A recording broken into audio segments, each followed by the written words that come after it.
A mi, braći i sestre, vidite, i posle njegovog vaskrsenja,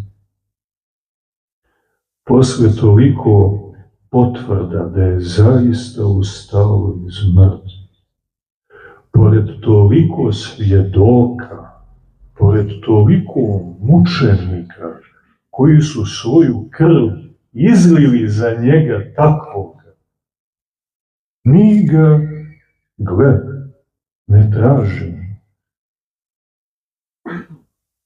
To nije dobro, to nije normalno, to je bolesno, to je jedno grešno stanje iz koga treba se izbavimo. A ako se i ove zainteresuješ pa kažeš, vidi čoveče kako mi to nije palo na pamet. Je li žena?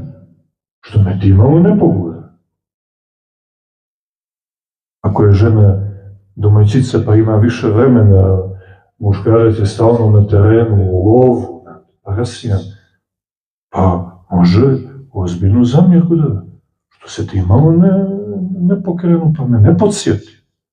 Evo vidi do koje smo dospjeli. Ne znamo ni gdje je lijevo, ni gdje je desno. Kako to ranije da ne dođe na pamet da se zapitamo gdje je, jer treba nam. Treba nam. I vidite odgovor.